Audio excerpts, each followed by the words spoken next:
Are we Hey, live? John, on the We are live. scholarships, I've got a little one parrot. I ran her down at the restaurant, Jada H. And I'm gonna, We're on. okay, never mind. All right, we'll call the RDC meeting for June to order. The first thing we have on the agenda is the adoption of the agenda. Are there any changes or corrections to the agenda? I'll make a motion to approve. We have a motion, have a second. Second. All in favor signify by saying aye. Aye. Approval of the minutes. Sherry sent the minutes out to everyone. I'm sorry it took me so long to get back to you, but you had it right. That's all right. I went ahead and put it. You had it right. Okay. Any changes or corrections to the minutes? If not, I'll entertain a motion to approve the minutes as presented. So moved. Second, I'll second. all in favor signify by saying aye. Aye. TIF balances have had a little bit of a change. Ending balance for court allocation one, which is the courthouse, $321,889.91. Wapaka's, we're still collecting tax revenue, so that tax revenue came in. It's at $1,098,197.90. And remember, that's all going to eventually be going back out for bond payments.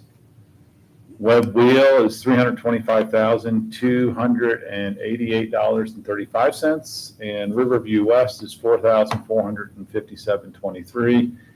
Of course, Wapaka's the only one we're collecting revenue on at this point in time. A couple updates on Forest Canton. Bill, you have a few things that you did out there this last month. Yeah, we just got everything showed up, the map when you drive in. I've got the sold insignias, remember those things? I told you we had extras here, so if you guys need some. Anyway, I got that finished, and then, of course, the new property, I got the sold signs up, and then, of course, all the paperwork's caught up in the offices here, so we're just waiting on more people to come by. So there actually another house started, Great. and it looks like two more are going to come in pretty quick, the way it sounds. And I actually think another house sold also. So well, I think it's on lot 7, I believe, was sold. I saw, when I drove out today, I saw the sold sign on it. A couple of things that we need to address out there also. The catch basin, the retention pond. I guess we're gonna have to find somebody to take the trees out of it, or trees are starting to grow in it, so we're gonna have to get it cleaned out. So I guess we're gonna have to set that out for bid. So I'll have to get with Andrew, I guess, to figure out how to write that to bid. Is it like a large project? No. Something very small. It's something that if somebody would go in there for maybe 45 minutes, you could cut it all out. Really? And a weed eater. You volunteering? No, I'm Just asking. wondering if our folks who do our lawn could just do it. I'll ask him. I mean, of course, we'd have to pay them extra, Yeah, but rather than going through this whole bid process. So it just needs to be brush hog? You can't it's more handwork. Oh, It's in that retention, right as you come in that retention pond, it's gravel lined on the bottom. So you're literally gonna have, and there's trees coming up. We gotta get them cut and probably have them wicked so they quit, so we can kill them. And then probably some weed eating. Last year I cut most of it. But now it's at the bottom, huh? I could, but I probably won't. So let You've got enough. me talk to him and see if he'll do it. But I noticed that today, those, if we don't get a hold of those trees, it's gonna get bad. oh, yeah. So we might as well get them out now. Doesn't take them long there. No, and the county did come around. We had a kind of a washout on the side of the road, and the county came and fixed that for now. Hopefully it doesn't continually wash. It was starting to wash into the road. So if that continues, we're gonna have to look at a more of a permanent fix, I think, on that. The other thing that we need to address on that is now that we've sold lots, we have 3 new lots that we have not paid the hospital on, which would be a matter of about $30,000. I would prefer to stay up on that versus waiting. So we've already paid them $70,000, and we'll pay them, if you all approve, we'll go ahead and pay them another $30,000. We owe them, then we just owe them for the remainder of those lots. Well, not even, we only owe $250, and So we'll have 2 lots that we don't have to pay them on technically. So I guess I'll need a motion to approve that payment of 3 lots at $10,000 a lot to Perry County Memorial Hospital. I'll make the motion. I'll second. 30,000. All in favor signify by saying aye.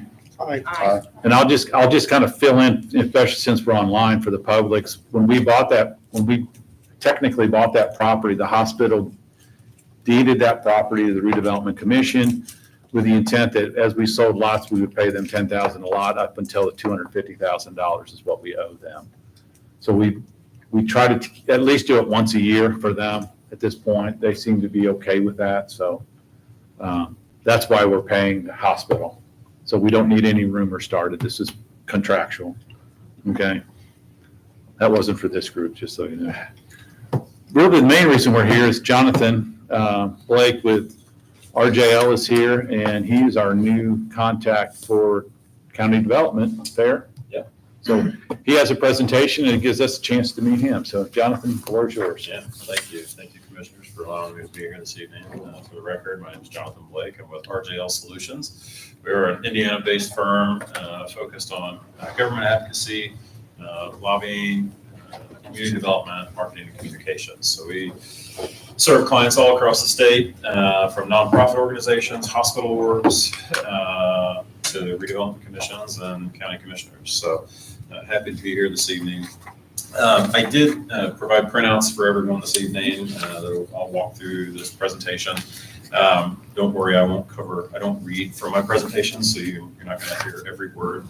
But I did want to provide kind of an overview of the Redevelopment Commission's role in economic development as we move forward. So the agenda that I've put together is really, who is RJL Solutions? What are we doing here in the county? The role of redevelopment commissions in Indiana. I always think it's good, especially after legislative session, to kind of get updates on what's changed in terms of Indiana redevelopment law. Looking at some of the redevelopment tools that are in your tool belt, and then some of the strategic priorities that we've already started identifying after we've had conversations with people in the community. So I always like these to be informal. So if you have questions throughout, please don't wait till the end. You can ask during any time. To just start out, because I haven't not met a couple of you. My background is from the municipal level. I spent 20 years in local government prior to joining RJL Solutions. In that 20-year span, I did everything from running a water utility to urban planning, redevelopment, economic development, transportation design, and then most recently parks and recreation development. So quite a varied background, but joined RJL Solutions almost 2 years ago now to lead the community and economic development department. In that role, I oversee all of our community development projects. So comprehensive plans, strategic planning for private organizations and nonprofits, economic development strategies, economic impact analysis, and really anything in between. I also am a registered lobbyist, so advocate for clients at the State House, whether they're trying to pass a new wheel tax or pursue parks and rec funding through food and beverage taxes, or any other type of need that our clients may have. So on the slide or on the page that begins research and stakeholder engagement, this really is going to start to outline some of the responsibilities that we are contractually obligated to provide to Perry County. So one, we really broke our scope down into 4 different segments. The first one being this research and stakeholder engagement. We came in not knowing a whole lot about Perry County, quite frankly. And so it's important for us as we come into a new community to understand the relationships in the community, to understand what has worked in the community in the past, what's not working, and then that really helps us chart a path forward and create strategies that have long-term impact. So as part of that stakeholder engagement, we really broke it down into 3 segments: economic and demographic analysis. So initially taking a look at the demographics of the county, population, income, GDP, all of that. And then how those demographics and economic trends, including workforce data, housing, childcare, infrastructure, how all of that then works and helps support economic development. And then how those assets or attributes help support or align with the regional strategies in the SWIDIC region. Stakeholder engagement, so we're convening conversations with various stakeholders, including yourselves. Had a chance to earlier today to go meet with the mayor of Cannleton and some of his staff, learned quite a bit about some of their priorities as a community, how that may or may not align with some of the priorities of the Redevelopment Commission and the county commissioners and council. I will say that what I heard from Mayor Graves, there's a lot of similarity. There's a lot of commonality between what he wants for his community and what the county wants overall. So we talked about housing, we talked about infrastructure, spent a long time talking about broadband and internet access, reliable internet access. So had some really good conversations there. I am now tasked with going back to some of our partners at the state, understanding why PSCI may not be able to get into Cannleton. Apparently there's some sort of lease or contract that is in effect that nobody's really able to produce, that basically is with, I believe it's Comcast, and prevents any other service provider from going in Cannleton. But again, nobody's, at least according to the conversation today, nobody's able to actually produce that contract. So now we need to have conversations at the state level and figure out how we can. And I'm assuming Comcast is not willing to upgrade. Well, I don't know. I mean, again, I just got introduced to this conversation today, but those will be some That of was our kind of conversations what as we well. heard from them. That they chose at this point not to upgrade their system. Well, and the reality of it is, I mean, it's the same thing I was speaking with Councilor Harding about earlier.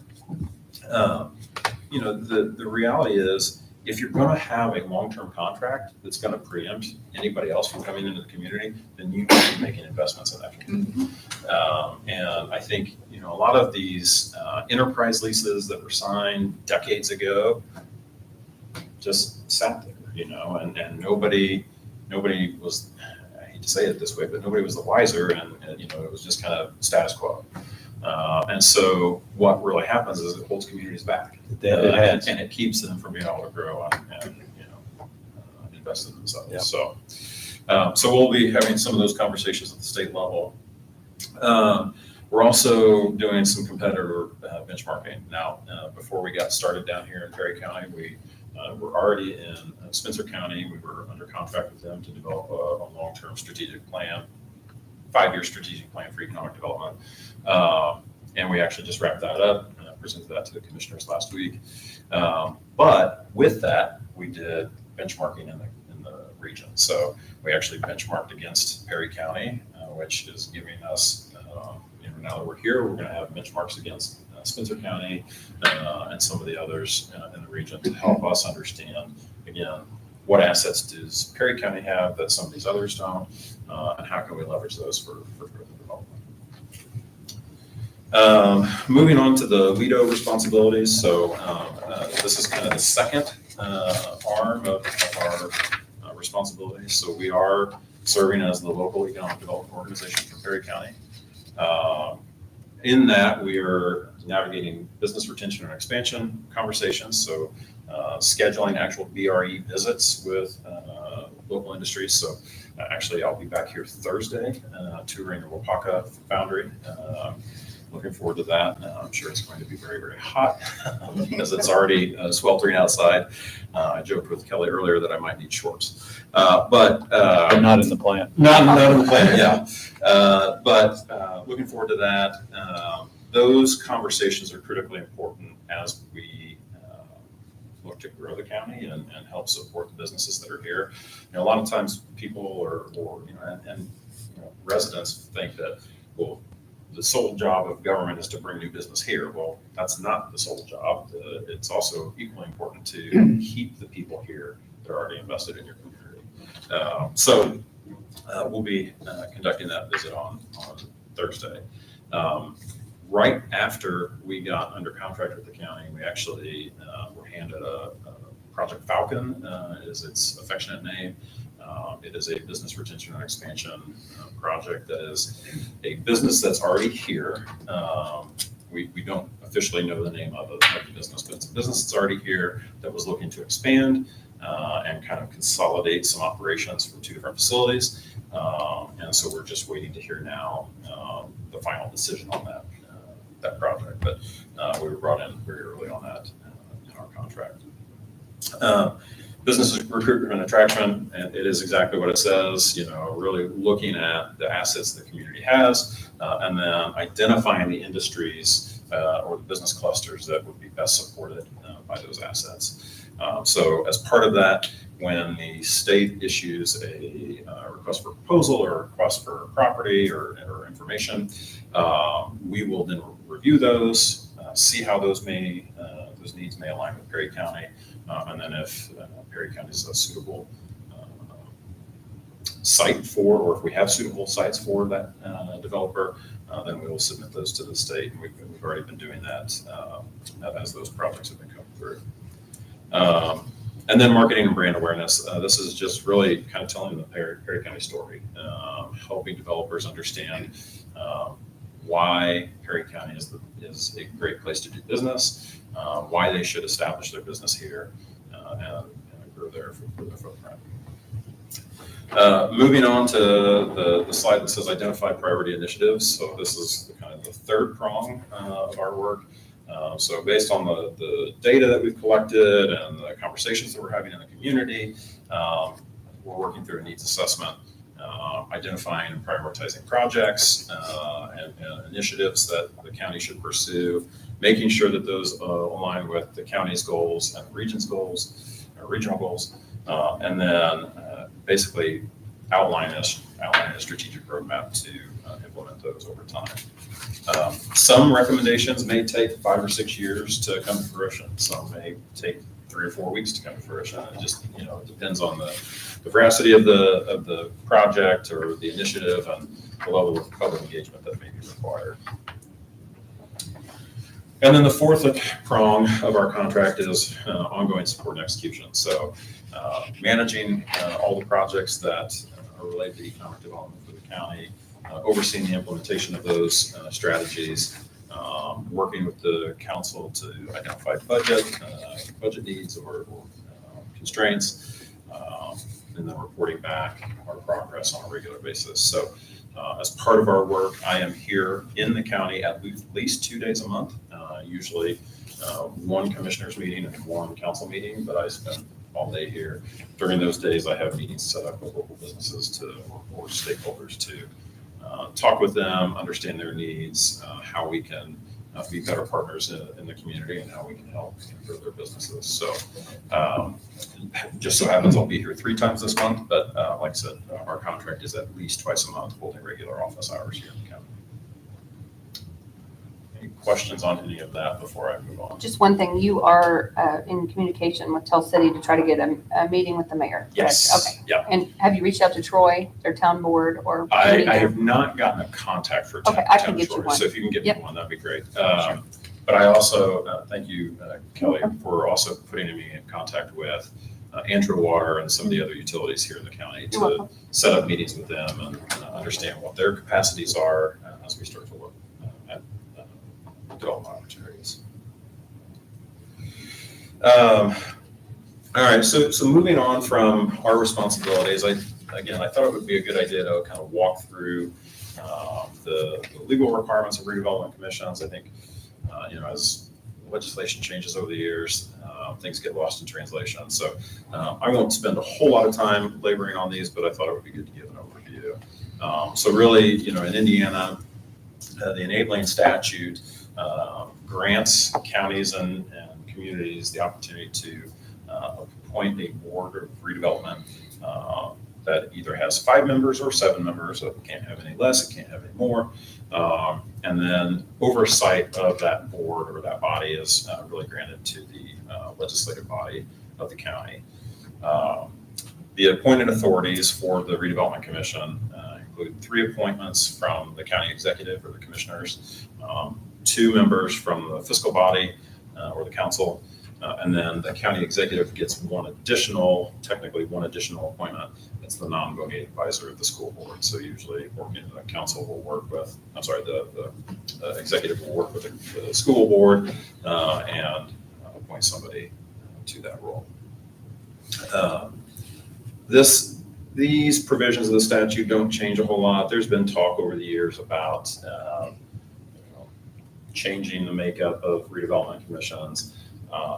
I've been asked before, why does the school board get a non-voting position? And really, I think that comes back to the fact that they are one of the largest entities that is impacted by TIF. And so when a TIF district that is capturing increment is being proposed, it's important for them to at least have a seat at the table, although they're not actually able to vote on the actual resolutions.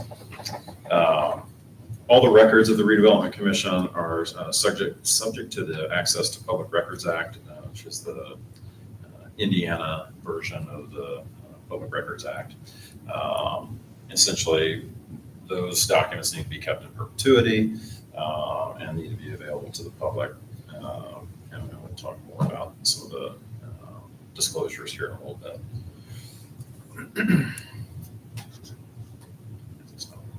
There we go. Terms of office. So each redevelopment commissioner is appointed to a 1-year term. I was telling John actually before we got started tonight, I grew up in Brownsburg on the west side of Indianapolis. I served 2 terms on my community's redevelopment commission before being appointed to the Plan Commission, and then ultimately rotated off. But back in 2008, 2009, when our redevelopment commission was really just, I hate to say it, but it was kind of just operating the status quo. It was get together, meet for 5 minutes, approve expenses, and then you were out the door. It wasn't until quite a few years later that we had a new legislative body come in, we had a new town manager come in, and we really started becoming active in redevelopment. So, unfortunately, that happens a lot, but one of the things that we always try to do is make sure that as we're working with redevelopment commissions or economic development boards, that we're actively addressing needs in the community. Won't go into great detail on some of those other points. Redevelopment commissioner has to be at least 18, has to be a resident of the county or the community in which they serve. Organization and governance. Again, the funds of the commission must be set up in a separate account. It cannot be commingled with other accounts. It has to be accounted for on an annual basis. And then redevelopment commission funds must be immediately available to the commission at any given time with some limitations. One of the things that the statute actually allows is the redevelopment commission can make a loan to the county fiscal body. So if the fiscal body, being the council, did not receive a state disbursement for, say, general fund revenues when they were supposed to, and there was cash in the redevelopment commission's coffers, the redevelopment commission could make a loan to the fiscal body. However, that loan would have to be paid back immediately upon the disbursement being made to the county fiscal body. So as soon as they get the cash from the state, then that loan has to be repaid back to the commission. And then, the funds may not be used or managed in any way that's intended to bypass or waiver the provisions of the redevelopment code. One other item here of note, removal of office or from office. Members actually can be removed at any time for any reason, with or without reason. That's a little different than some other boards. So like the Board of Zoning Appeals for a county or a city, the only way to remove a member of a BZA is with cause, and it has to be stated why that person is being removed. Redevelopment commissions kind of fall under the other category where no specific cause is necessary.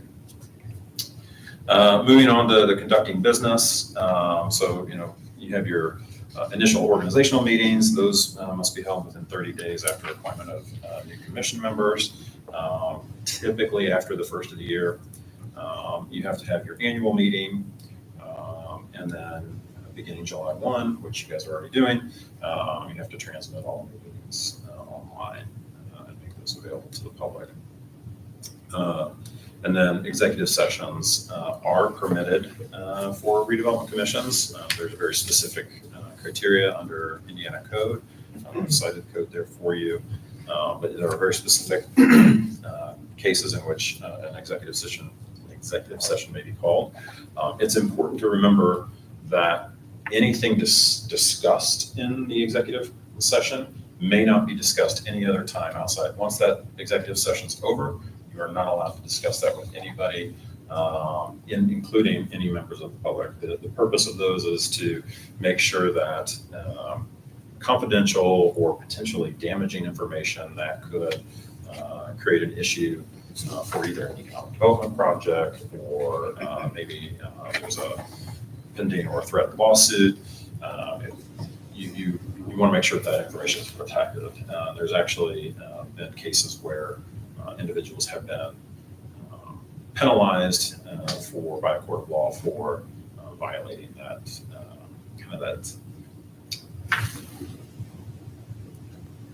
I don't know how best to say it, but violating the privacy or the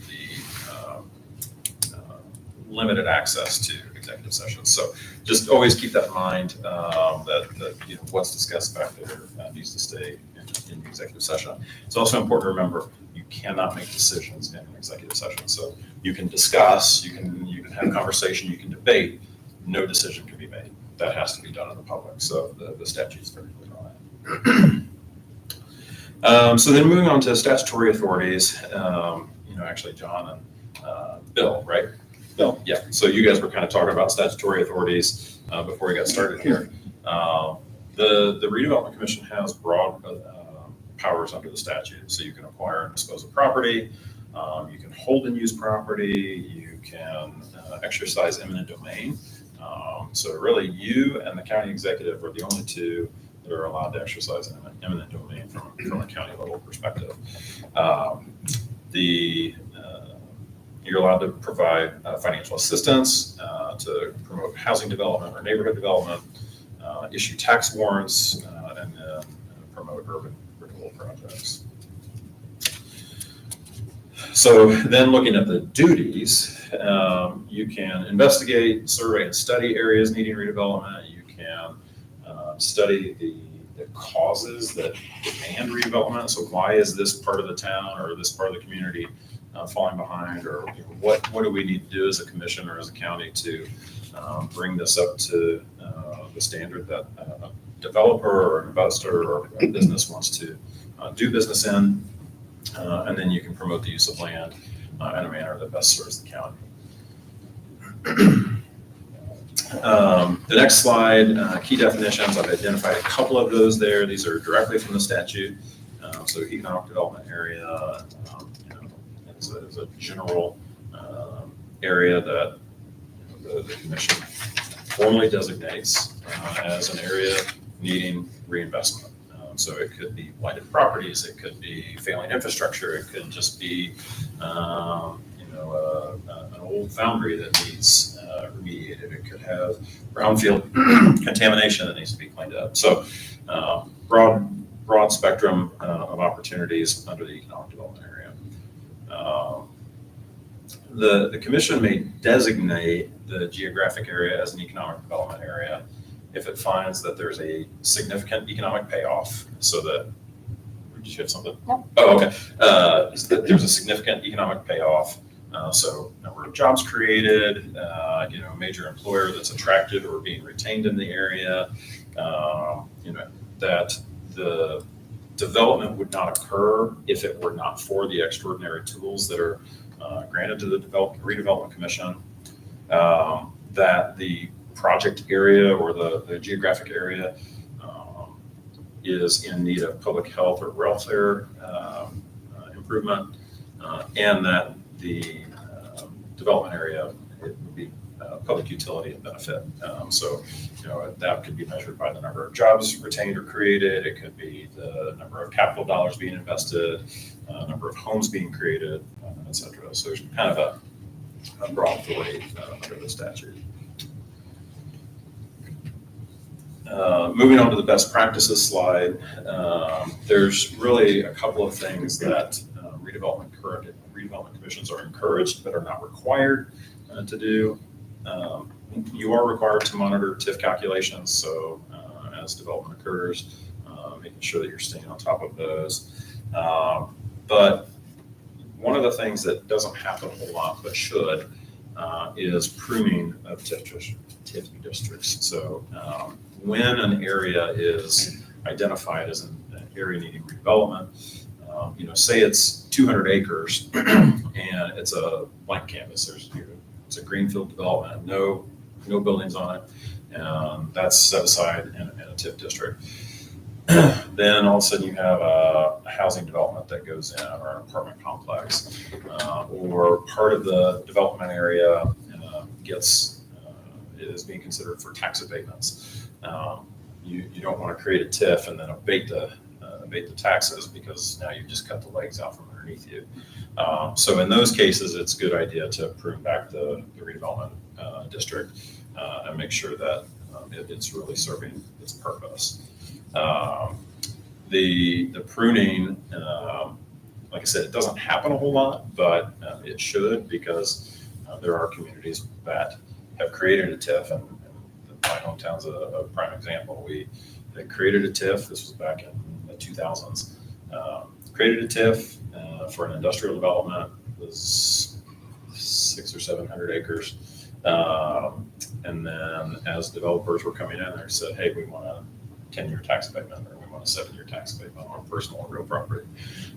Well, you spent all that money to stand up this TIF, put all this infrastructure in, and then you abated it, and all of that went away. So the taxpayers ended up paying for all of that private investment. So, it's contradictory. So there is a use for TIF and there's a use for abatements.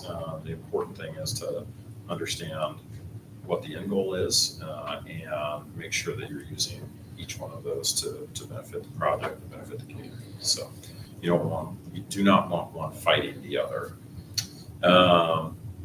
You want to monitor the effect of reassessments and trending. So, are property values increasing? Are they decreasing? Did a property meet the assessed value that you anticipated when you issued a tax warrant? Is refinancing necessary if you have bonds out on a project? And then clawbacks. I can't speak enough about clawbacks. Those are critically important, particularly from a redevelopment commission standpoint, because if you're giving a developer, $1 million over 5 years to bring 200 jobs to the area and invest, $300 million in the community, you want to make sure as the community that you get that investment, that they do bring those jobs, that they do, make that investment. And unfortunately, either because of economic conditions or in some cases unsavory business practices, a developer will say, hey, I'm going to give you the world, and then they give you this little piece of pie instead. And that really creates an issue where you didn't get what you thought you were getting. And now you've given them all this money, or you've committed to giving them all this money. And what do you do in those situations? So clawbacks in economic development agreements are important because you want to make sure that you get what you have been guaranteed. And again, sometimes it's not because of any other reason than there was a market shift, or a competitor came in that is a direct competitor of that business or the industry and creates its own challenges. So it's important to understand why a project did or did not meet its expectations. You are able to capture TIF on depreciable personal property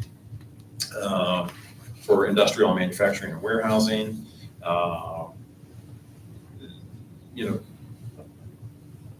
lot of times we will recommend, depending on the level of investment, we will recommend maybe abating some of the personal property revenue or assessment, and then TIFing the real property investment, so that you're helping them in two different realms. One, you're cutting their property taxes they're going to pay on that personal property, but you're still collecting a significant amount on your real property. There's different ways that you can structure those, where it's, if it's a 10-year TIF or a 10-year, I guess, let me go down the 10-year abatement first. If it's a 10-year abatement, you can just do 100% year one, 90% year two, stepping down. You can start out real heavy and maybe have 100%, 95%, 90% the first couple of years, and then start to trail off. You have a lot of deference in that ability. And that, abatements go to the county council. But in terms of TIF, sometimes it makes more sense to TIF an area and then give some of that money to a project rather than try to abate personal or real property taxes. So I actually just did an analysis for a county here over the weekend, and we looked at a 10-year abatement versus a TIF. The TIF was going to end up generating more revenue and would have been more benefit and utility to the county and the developer than if they had done an abatement. So those were our recommendations for that particular project. Moving on to the statutory designations under the redevelopment tools. So statutory designations, there's two really in the statute. One, economic development area, and two, areas needing redevelopment. Now, those sound very similar, and in fact they are. But there's different criteria by which redevelopment commissions need to apply each one of these designations. So an economic development area is the more broadly used term than an area needing redevelopment. And the reason being is it's easier, and it's you don't have to make specific findings of lacking development, cessation of growth, or deterioration or deteriorating improvements. You can have more of a blanket statement. Hey, this is an area that we need to invest in. It could have one or multiple of those other categories that's under the area needing redevelopment. But again, it is much easier and less complicated if you just designate it as an area, as an economic development area. And it opens up the tools for redevelopment. And since there's no advantage to using an area needing redevelopment as the designation, that's why more often than not you start to see these economic development areas. Now, that's not to be confused with an economic development area that gets tax abatements. That's a different statute under it's a different section under the statute. So, really looking at each area, understanding what the needs are. Are you trying to attract new business? Are you looking to invest in infrastructure? Do you have housing in the area, whether that's workforce housing or middle housing to serve and supply the jobs that are needed in the area? Those are all things that you want to look at when deciding whether or not to designate an economic development area. Moving on to the procedural steps. Again, I'll give a high-level overview and I'll be respectful of time. Really, there's a very finite process for the economic development area establishment. So, one, you want to determine the boundaries. So, if I use that 200-acre parcel again, or maybe it's 100 parcels that equal 200 acres, you establish those boundaries. So this is the area that we want to create as the allocation area.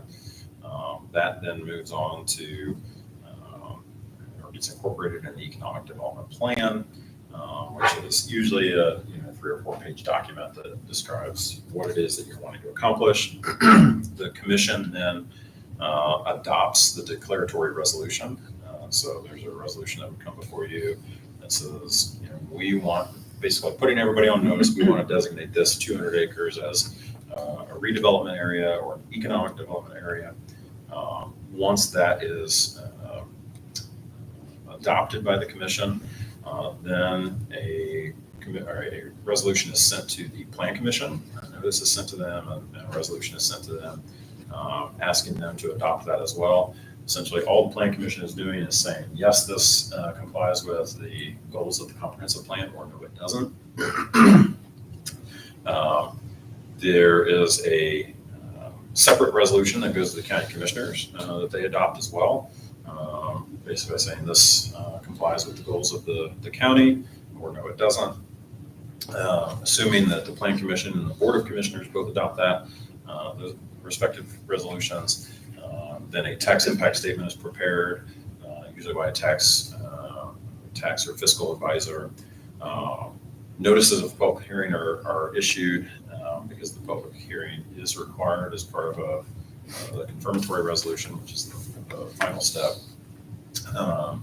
And then once the commission holds that public hearing, they may adopt the confirmatory resolution, basically saying, hey, we've complied with all these provisions of law. We received approval from the plan commission, we received approval from the county commissioners, we've completed the tax impact statement, and we are now ready to adopt this finally and put this on the tax rolls. Once that's done, then all the required filings, including filing with the clerk and filing with the recorder's office and the county auditor, those steps are taken, and then the EDA is officially created.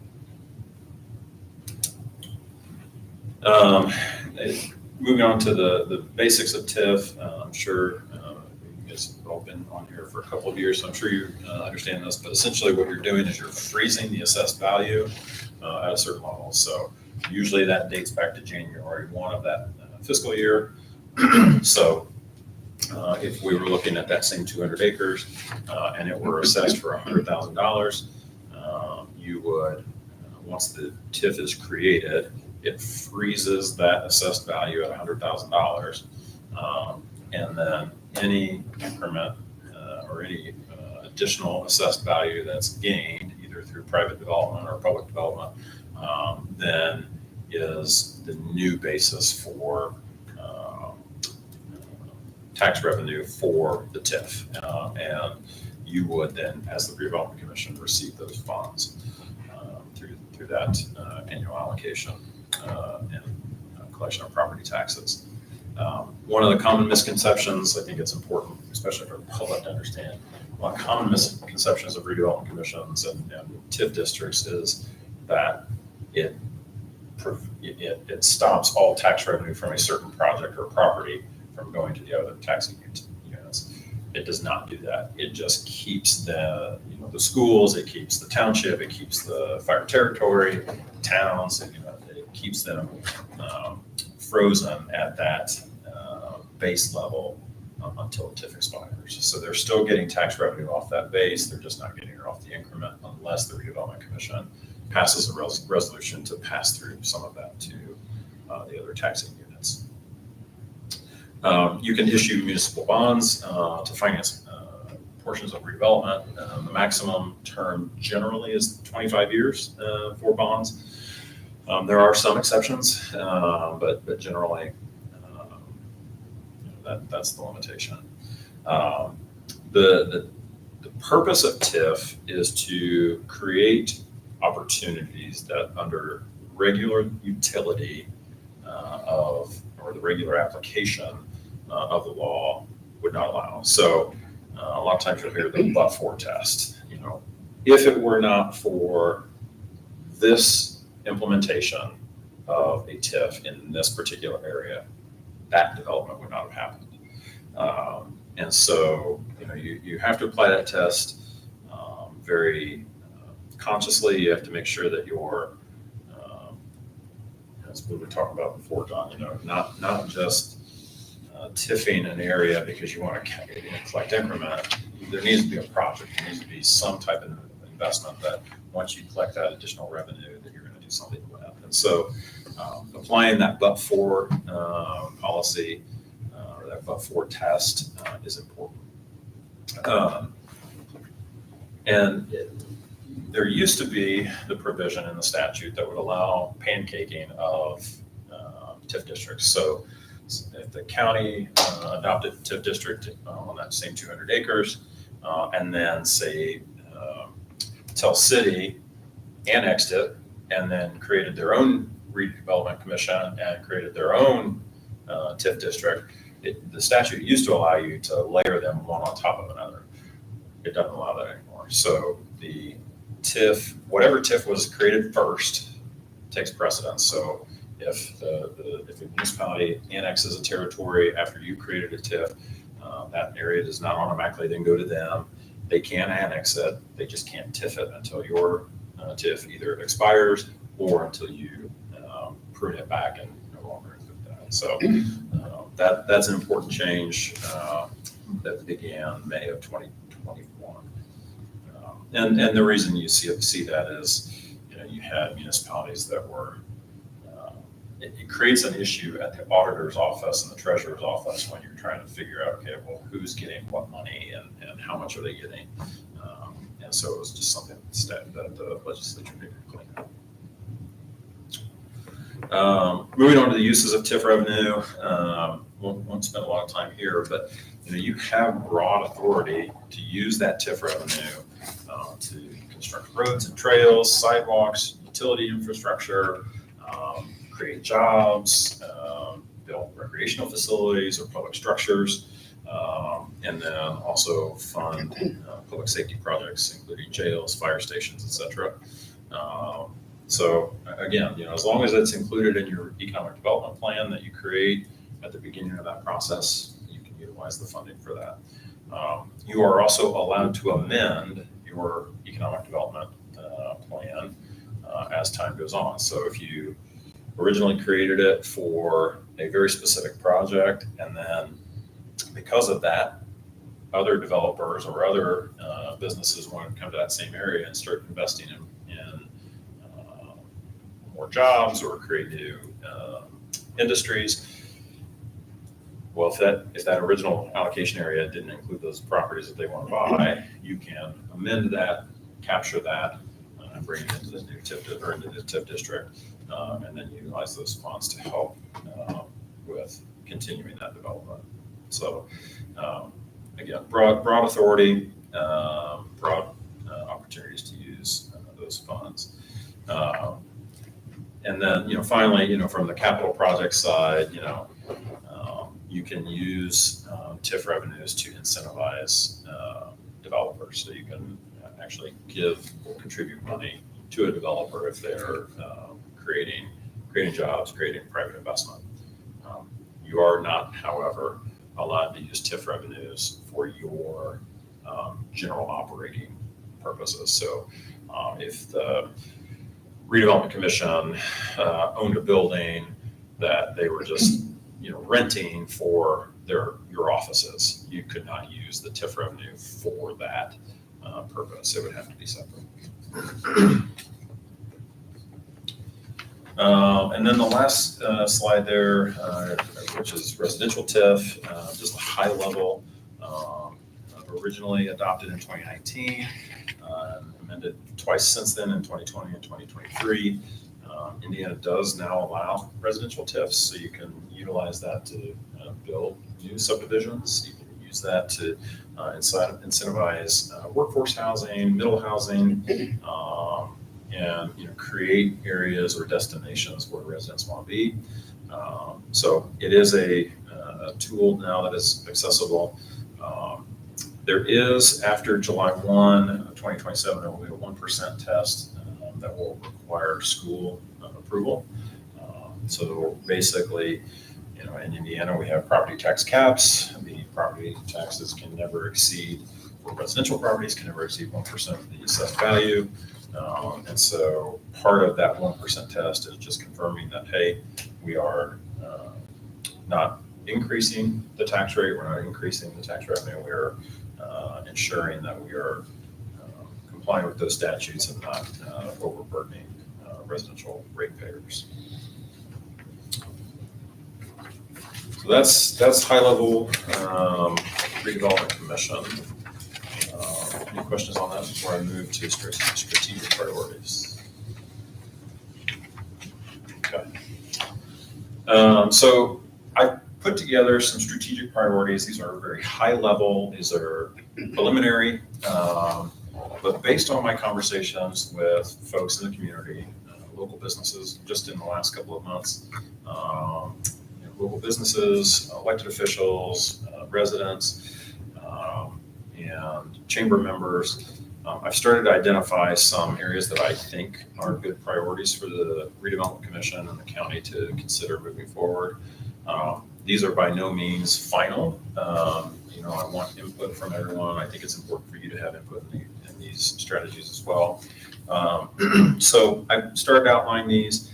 They need vetted. They need further refinement and then additional detail as we move forward. But just high level, obviously managing the TIF districts, the Redevelopment Commission is charged with that for the statute. So then utilizing those TIFs, whether they're existing or new, utilizing those to pay for public infrastructure. Supporting infrastructure improvements. So talked with Mayor Graves today at length about infrastructure. Talked to the commissioners at length about infrastructure. There's definitely a need. And so I think there's opportunities for redevelopment to be involved in that. And, as we talk about each of these priority areas, whether we're talking about infrastructure for housing or infrastructure for industry, they both support economic development because you are, not only do you want the business here, but you want the residents here, because if the residents are here, then they're paying their income taxes to the county as opposed to those income taxes going elsewhere. So supporting infrastructure improvements. One of the things that I have commented to the commissioners and to the council on is developing a capital improvement plan. So really a high level overview of capital projects in the community. I understand there's 300 and some odd county roads that are still gravel, many of which are deteriorating or deteriorated, and it's becoming hard to manage those and maintain those. So identifying which ones are the highest priority for investment, whether it's converting those to asphalt or some other material, or chip and seal, whatever that looks like. But prioritizing those in a way that we are addressing the most dire need first. It would be important.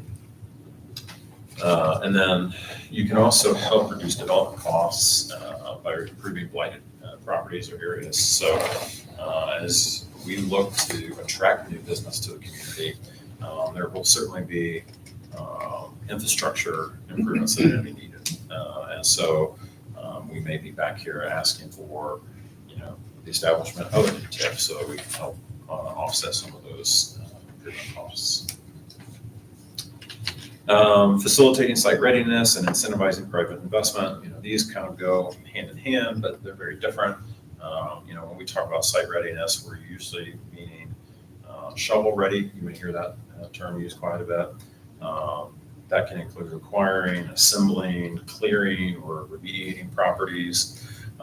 It can include conducting environmental analysis, but really getting those ready for productive use as commercial industrial development. And then incentivizing that private development, offering tools such as TIF, gap financing, or in the case of tax abatement, providing some tax relief for private investment, really trying to incentivize that and make sure that we're providing resources for businesses to thrive here while not cutting our legs out from underneath us. And then, leveraging those dollars to reduce the risk and attract private investment. One of the greatest risks private investors have when going to a new community is not knowing the rules, not knowing what's expected of them, and then getting a surprise, maybe it's a surprise assessment or a surprise policy decision at at the elected official level.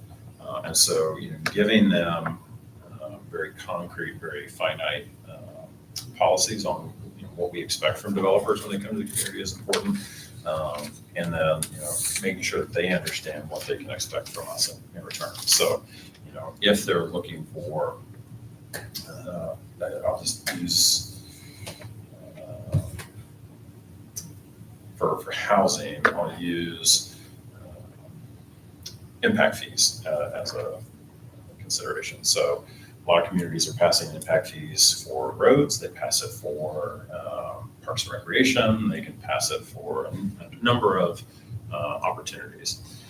And those impact fees are designed to, if you come to me and say, hey, I want to build 100 houses, and we have an impact fee for parks and recreation, you then pay the community a portion of your permit goes directly to that impact fee. And it is then used to help elevate the level of service of parks and recreation in the community. So that essentially what you're doing is you're keeping the level of service the same as you ratchet up or as your population increases.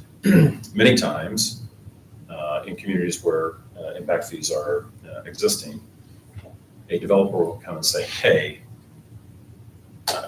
I know one community, their park impact fees are $4,500 per permit. So that's per residential unit. Now, if you're building 200 apartments, that's a lot of money. So the developer will come and say, hey, I don't want to pay all of that impact fee. What I'm willing to do is I'm willing to develop some public space here, dedicated to the public, maybe a public plaza or maybe a park, and I'm willing to set that aside in my development because I can do that at a lower cost than paying the impact fee. Will you waive some of the impact fee? And so then that's a decision that gets made. Now, you guys don't have impact fees here, but I'm giving you the example that if that's a tool that's decided to be, or if that's a tool that is chosen for use later on, those are kind of, some of the questions that we get a lot when developers are coming. What impact fees can I expect?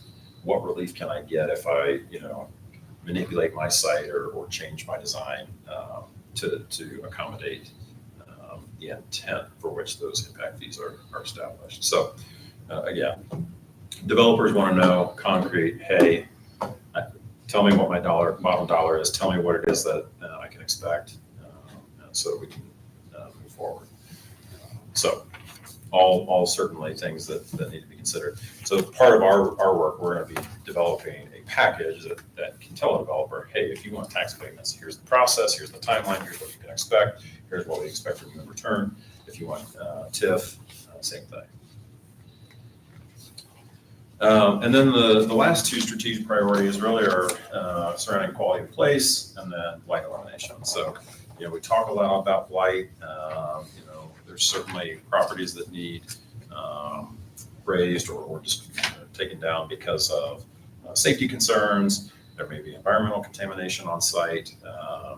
They may just not be productive anymore and maybe best suited for redevelopment. From a quality of place standpoint, investing in amenities such as parks and recreation, streetscapes. One of the things we've heard is, really having inviting and welcoming signage and kind of gateways or entryway points into the county is important. Really helping people realize, hey, I'm in Perry County now, and these are the amenities and these are the services that are available. So certainly, things to be thinking about as we look for opportunities to invest in the community. And then strategic planning and coordination. So we are, in essence, helping with a strategic plan here, although it's really developing a short-term 2 to 3 year plan and then helping kick that off and start implementing that very quickly. So I'm going to be continuing to have conversations with the community, continuing to meet with local business owners, major industries, understanding why they choose to be here, why why they like being here, what could be improved to help their business. And, I've already had some really robust and, fruitful conversations with Perry County Chamber and some of their members. So those conversations are going very well. But with that, I would just open it up for discussion or any questions that you might have. Anybody have questions, comments? I threw a lot at you. I appreciate this. Very Thank you. informative. Thank you. I'm sure we'll be in contact quite a bit here in the future. Yeah, I'm happy to come back and give updates as well. I think that's important. So, this won't be the last time you see me. And I did not put it on there, and I apologize. I will give you all my contact information so that if you have any questions, you can reach out. Okay.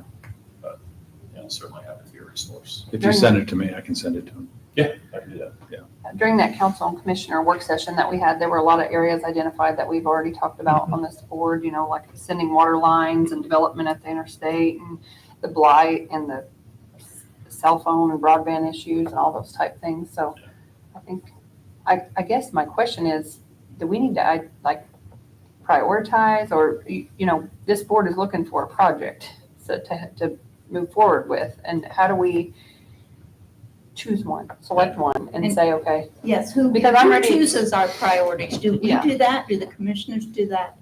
Does the council do that? So, the commissioners and the council certainly have their priorities for the county overall. The Redevelopment Commission also can set priorities that align with those.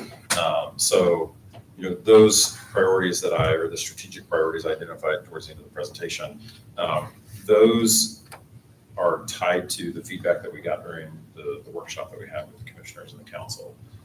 Because Kelly's right, we talked at length about infrastructure, we talked about roads, we talked about really, what, makes Perry County special, but also some of the challenges. Yes, you have Hoosier National Forest here, but that also creates a challenge because now you've got this expansive area that it's challenging to get water and sewer through because of stipulations from state or federal government. So we are identifying some of those recommended priorities, and then what I intend to do is take that back to the commissioners and council and say, okay, here's what you told us, here's what the community's told us, these are the things we think you need to do in the short term. And then I would also suggest the same thing for the Redevelopment Commission, so we can come back here and say, based on those priorities that the commissioners and council have said, yes, we agree with, or no, hey, we want to tweak these a little bit. Then coming back to you and saying, okay, here's the priorities approved by the council and commissioners. Based on those priorities, this is what we think the Redevelopment Commission should pursue. Does that make sense? Yes. Okay. Does that answer your question, Kelly? Yeah. Okay. I didn't I just know want we've had that discussion here for several months, and I think I don't know how to move that forward. Well, I Choose something or a few things and start working on it. Yeah, and I think this is the most specific we've gotten on how our priorities should come forward. Mhm. And so with you working that out with the commissioners and council and bringing that to us, that's very helpful. And I'll tell you, just some of the things that I was working through today, getting ready for this meeting, was housing development is one priority area, employment and economic growth, and then infrastructure investment, which we talk a lot about. But from the housing development, really what we learned from that joint workshop with the council and commissioners was that there's a need to streamline processes and procedures to make development easier. Not giving away the farm, not just letting developers come do whatever they want, but giving them a very strict roadmap. Here's what we expect, and then here's what you can expect in return.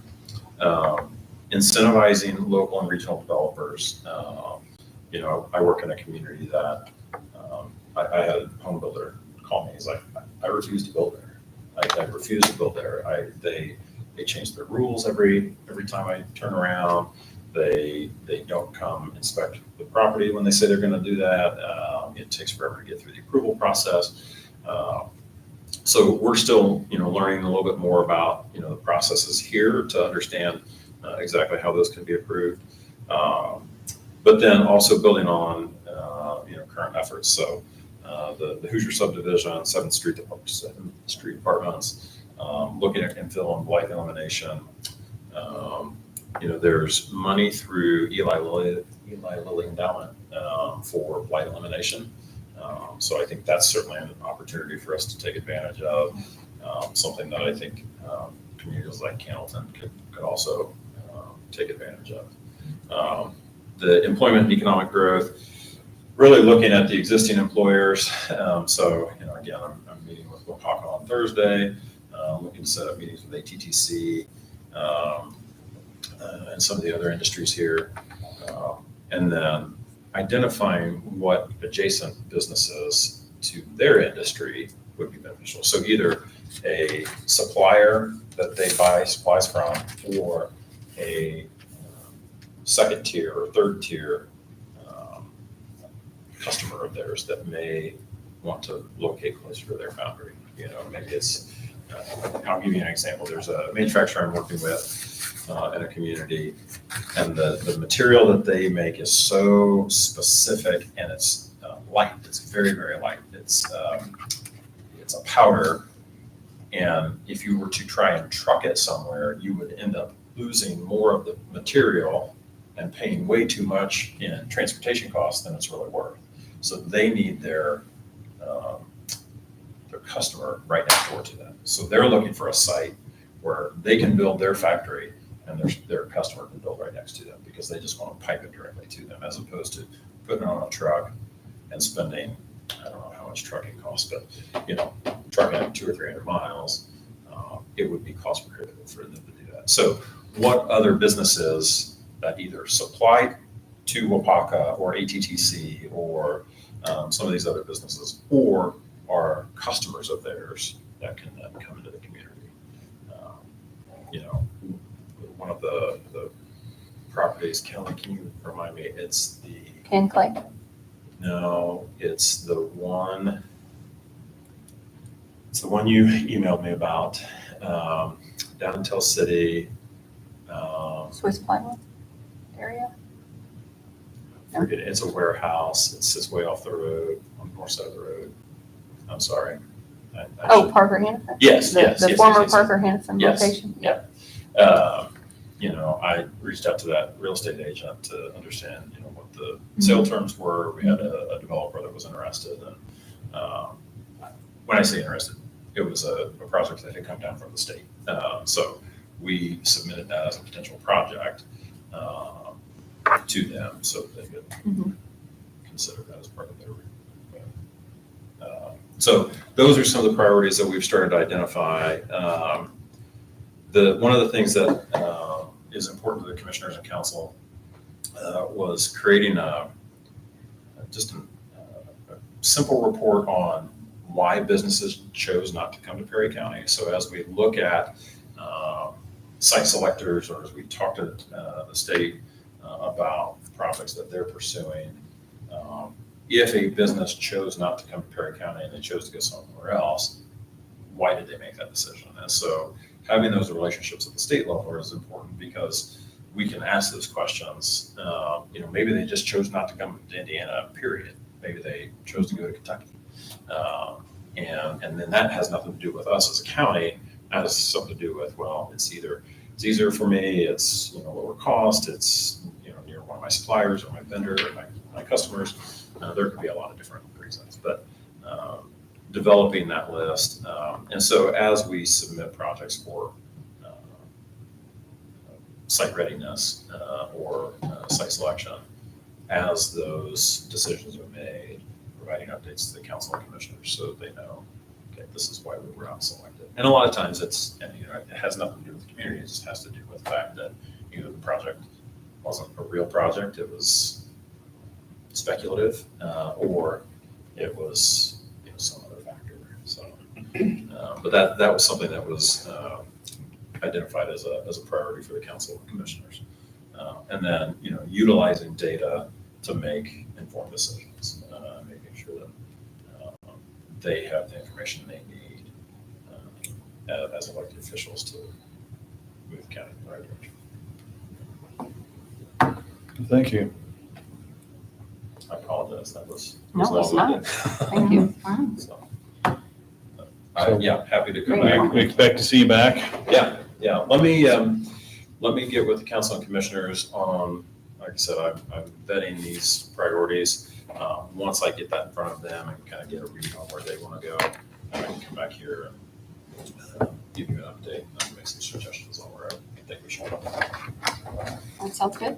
Thank you. Thank you. Thank you. Yeah. We've got one more thing and it's just more of an update. The properties that actually is owned by the RDA, which is around Wapaka. We've already deeded the property, or they've deeded it to us, we deeded it to Wapaka, the property where the actual plant sits on.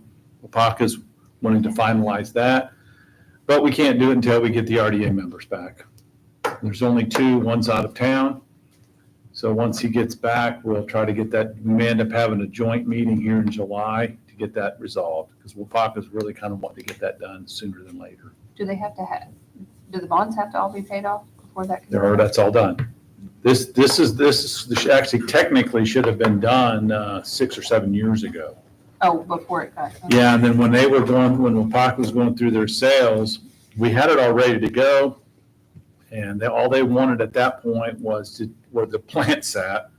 So they actually sold that, believe it or not, they sold that piece, that Wapaka foundry without owning the property. The RDA owned it. Well, once the new owners figured this out, it was kind of a stress, and we ended up getting that completed for them. They wanted to hold off just in case there were some other federal dollars they could capitalize, or state dollars on that other property. Well, it looks like they're ready to move it forward. So, it's RDA technically owns it, and RDA will deed it to the Redevelopment Commission. The Redevelopment Commission then turns around and sends it over to Wapaka. That's kind of the process. But again, that's a 3-member board. There's only 2 members on that board. One of them's not in town. So we can't do anything until that member decides to get back in town, and then I'll get that arranged for us. So that may end up being what the meeting, if we call a meeting in July, it may be a different date just to get that accomplished for Wapaka. So that's the update on that.